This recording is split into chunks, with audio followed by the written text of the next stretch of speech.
Welcome to Inspiring Stories podcast by Women in Business. My name is Raimonda and I'm the founder of the Women in Business Community and Members Club. Today, I am joined by Cate Butler Ross. Hi, Cate. Hello, hi Raimonda. How Good are to be you? here. Yeah, very well, thank you. I'm really happy to be here. Very excited about chatting with you. I'm excited to be chatting with you, Katie. So I want to give you a little introduction about Katie. We have known each other for quite a while. And Cate is a writer, journalist, storyteller who helps women entrepreneurs to find their voice online and use content to step into their expert status and hit their business goals. She started her career in magazines as a features writer and commissioning editor, working the best-selling titles like Women at Home, Country Living, and Prima. Well, welcome to podcast, Cate. Hello, good to be here. Gosh, it's very strange hearing someone else introduce you, like you're on television or something. Well, obviously, there's one thing I haven't mentioned, that you have fantastic community around you, and also you're a mom. I am indeed. I have got two little ones. I've got a 2-year-old boy and a 5-year-old girl who's just started year one. So busy household, chaotic household that we Yes. manage. Well, we as women will always wear more than one hat. So Mhm. really admire you being able to run your business and also have a family life as well. So I Yeah. want to ask you, what made you actually start out in business after you have obviously had a fantastic career as a features writer in magazines? What actually made you to take a leap? Well, so it was a bit of a kind of, it was a slow move really, because in 2011, so I was working in magazines and I had a really awesome job actually. I was deputy features editor of Women at Home, and it was a job that I had been trying to get. I'd been working towards this position for my whole career, and it was what was good about it was, I was interviewing celebrities, so I was in charge of all their celebrity content, and so I had to call up the agents, try and persuade whoever it was to come and do an interview with us, set up the photo shoots, and I did all the interviews. And I was interviewing, I interviewed so many amazing people, but so many a week I just couldn't even keep track.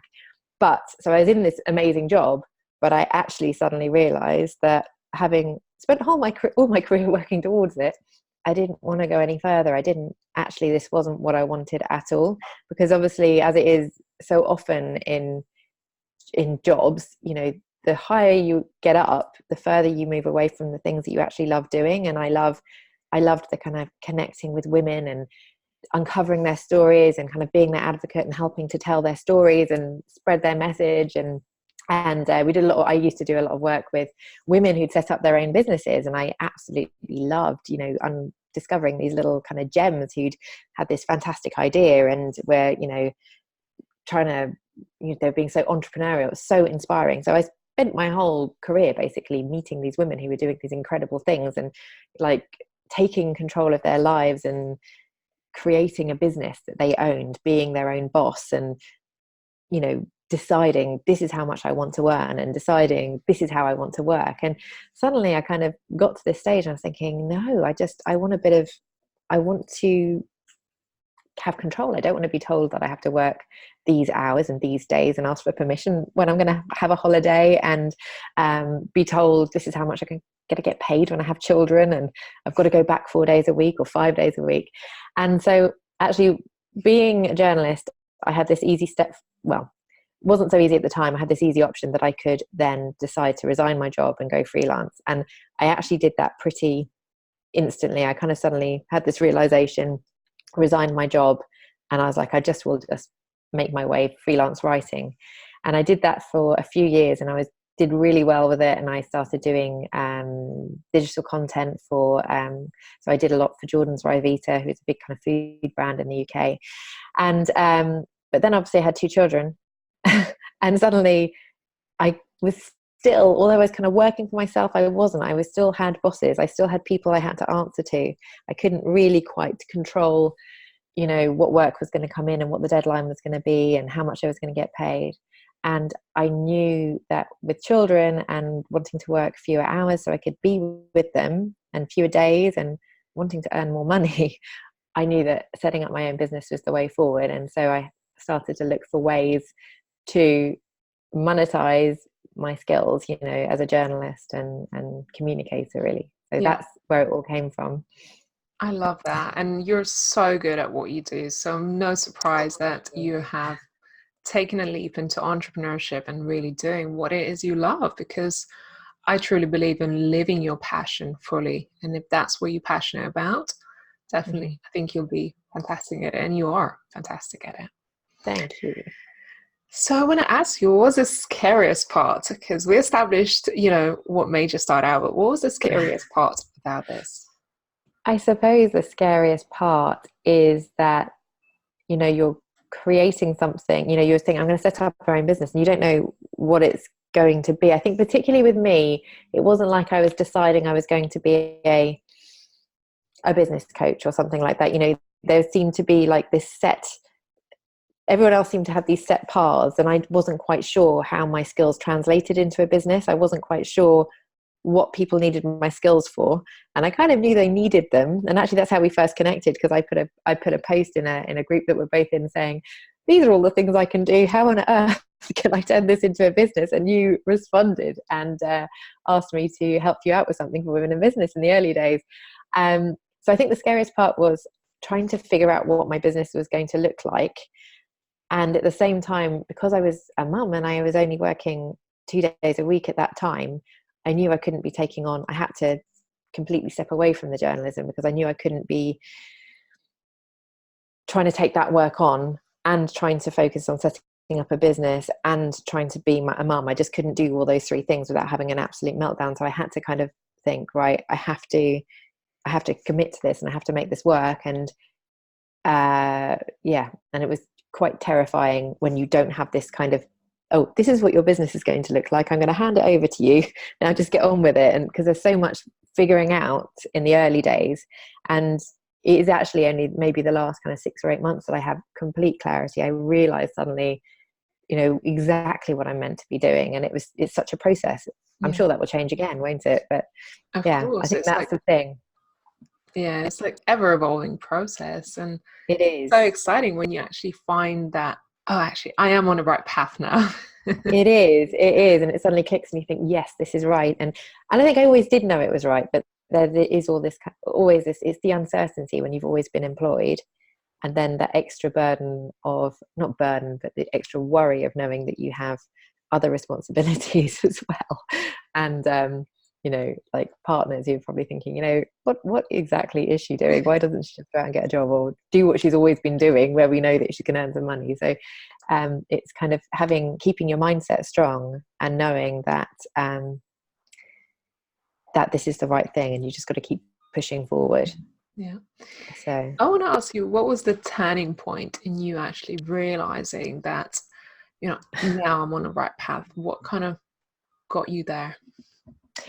well, so when I first started out, the most obvious thing to me is I saw lots of people teaching copy and copywriting, and that would seem the most obvious thing for me is, oh, brilliant, you know, there's people who are running their own businesses, I want to help them, you know, be successful, I'll teach them how to write their copy. And so I did focus on that for a long time, and obviously I know a huge amount about writing, it's just my natural element, but there was something that just was not enough for me.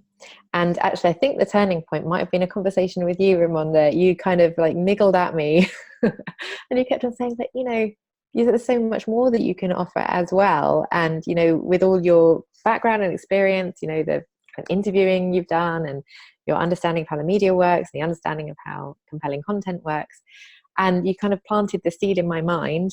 And so I started, I don't know, it just kind of just started evolving from there. And I suddenly realized actually that I mean, we all were looking to niche, but I'd almost niched myself too much. And while I can still teach copywriting skills, and I still do within what I teach now, which is broader, which is about content creation, you know, there's so much more to offer. And I think actually, I think it's, I think content is something that is such a massive headache for so many entrepreneurs, and it's the thing that holds them back so often. And there's so many elements to why they're not showing up and why they're not able to do their content, and I just love supporting them in it. And so yeah, it was a seed that was planted, and then suddenly I realized that it just all starts to fall in place, and it just feels right. I suddenly stopped feeling like I was trying to prove myself, and I suddenly started realizing that I'd stepped into my, I talk about stepping into your expert status, but I felt like I'd stepped into my expert status. I was like, yes, and I was suddenly owning what I suddenly realized that I had all along. But we're so blind sometimes. Often you hear people say it's like trying to read the label from the inside, and it's so true. You can so see what everyone else needs to do. I can really clearly see, that's what your message should be. That's what makes you unique. But it's so much harder to figure it out in yourself. And it takes lots of conversations with people like you, people who are doing it themselves, for it all to slot into place. But you just got to be open to it. Yeah, we all have blind spots. I have it, you have it. And it's so helpful when someone else is able to look from outside and say, this is something that you haven't looked at, or you haven't really looked at. That's a gem, and I think that's really powerful. Mm-hmm. What do you love the most about what you do now? I love this is a thread that runs out throughout my career. I love stories. I love women's stories. I love real stories. I've got goosebumps at the moment just talking about it. So what I loved about my career as a journalist is that I would find someone and they thought that they were just ordinary. And then, you start talking to them and you start unearthing their story and unraveling it. And you suddenly realize, they're actually extraordinary. They've done these amazing things. And actually, they may not have climbed a mountain. They may have done, it might be very, very small, but I think there's a kind of a hero story inside of everyone.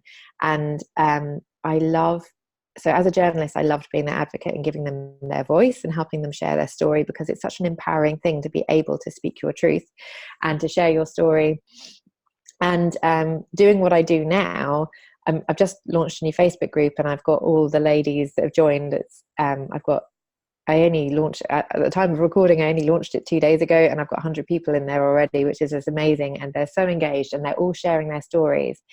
And I love that kind of connecting with women, discovering their stories and helping them realize how they can communicate it to kind of get more visibility for their brand, and to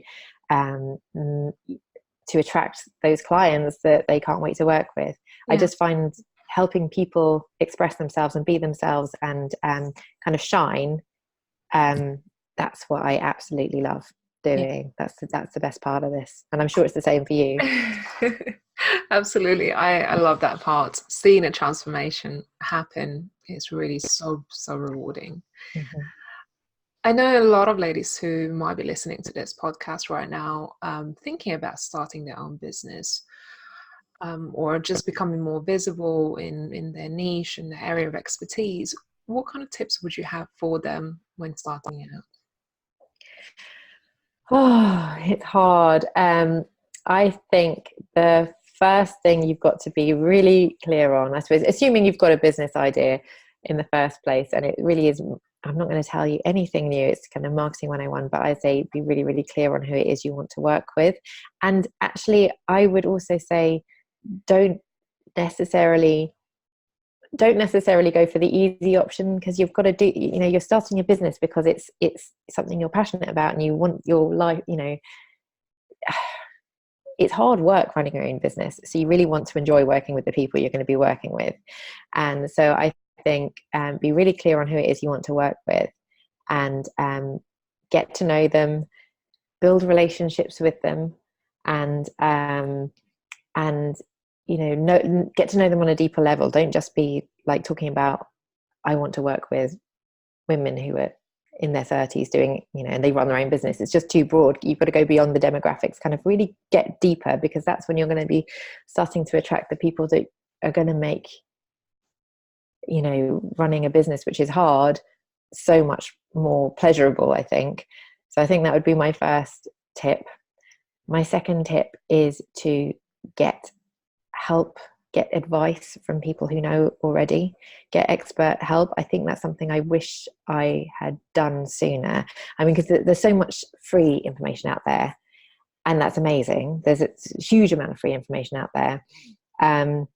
But there's something really powerful about having a conversation with someone one-to-one who could really laser in and focus on what you're doing, and it really will. It's really scary to make that investment in the early days in your business, but I think it's so worth it, and it will stop so much of that kind of wheel spinning and panic. And it's really hard to get into that mindset in the early days of investing in yourself. But I think investing in yourself is so important, and it does pay off. It does pay off if you find the right kind of mentors and coaches, etc. And I think getting a community of women around you is important. I have a lot of people. So I started my business 2 years ago, and I met you. There's a few other lovely ladies at a similar time actually who were starting out on new ventures. So we were in kind of a similar stage, and we talk often and see each other. We're in similar groups, and it's just so reassuring having that kind of support network, having someone that you can bounce ideas off, and just keeping you strong, because they're going through the same issues. We all, it's hard being a woman in business. There are so many challenges, and a lot of our challenges are ourself. We are our own worst enemy, and having all these kind of mindset blocks and confidence issues. Oh gosh, I had so many confidence issues. But speaking to these women who are going through them too, and the things that they're doing to help themselves, I think it makes it so much easier. It makes it such a more pleasurable journey. So I think they're my 3 top tips. Oh, they're amazing, and I love that. And honestly, I think I followed all of these things myself, and having that community around me has also been, really life-changing for myself and the business. And like you say, meeting yourself as well quite early in the process, and knowing that we're both starting out in same time and growing together and kind of encouraging each other has been one of the best things for me as well. Oh, great. What has been your experience with the Women in Business, let's say, community? And I know you attended some of our events as well, and actually also spoken at our summit, and have been an interviewer at our summit. Yeah, so yes, I want to ask your experience. Oh, well, I have been just blown away by Women in Business from the start, because I've kind of watched it grow from the early days with we did the online summit, and the amazing speakers that you had at it, and into these incredible events. I've been to, I think, 3 events, and particularly they've all been incredible, but particularly the all-day one was, I just sat there in the audience listening to those speakers with goosebumps, like the whole day. I mean, I think what I love about Women in Business is it is so supportive and empowering. There is this real, it's completely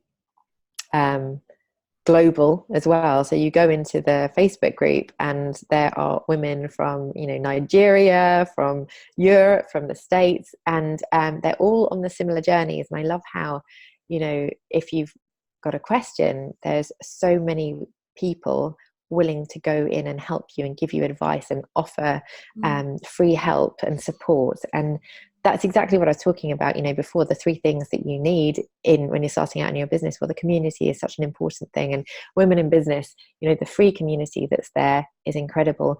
But the events, the quality of the people there, the speakers, some of those talks that I listened to, they were, quite life-changing, that make you, about mindset and about storytelling. And I just, some such incredible, inspiring women. And I hats off to you, Raimonda. You have just put together such an incredible tribe, and I am just really honoured to be a part of it.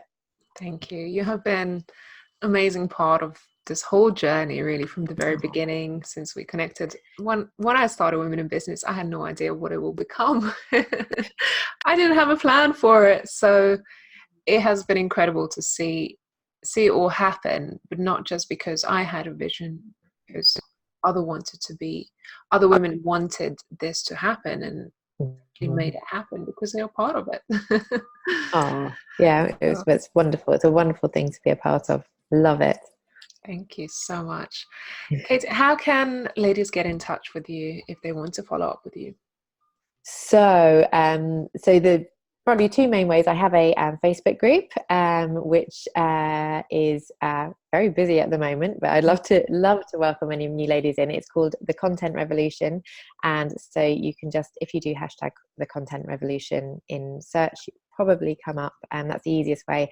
Or of course, you can have a look at my website, which is Cate with a C, catebutlerross.com. And all my social media handles are at Cate Butler Ross. So do come and say hello over there. I would love to connect with anyone listening. Last question for you, Cate. Okay. Copywriting or content creation? I think copywriting skills are essential for every small business owner. Even just having a basic grasp of them is really important. However, without content, your business, you can't have copywriting without content, and it's what gets your business visible, and that is what you need. It is, it's a numbers game, isn't it? Growing your business, finding the right people, it's a numbers game. And what does that? Well, amazing, compelling, valuable content, and that's what I teach. So Lovely. Thank you so much. It has been a pleasure. No, it's been great. It's been lovely chatting with you. Thanks for having me. Thank you. Ladies, I hope you enjoyed today's session. And if you want to connect with Cate, make sure you follow the notes in a podcast description. And I look forward to connecting with you all soon.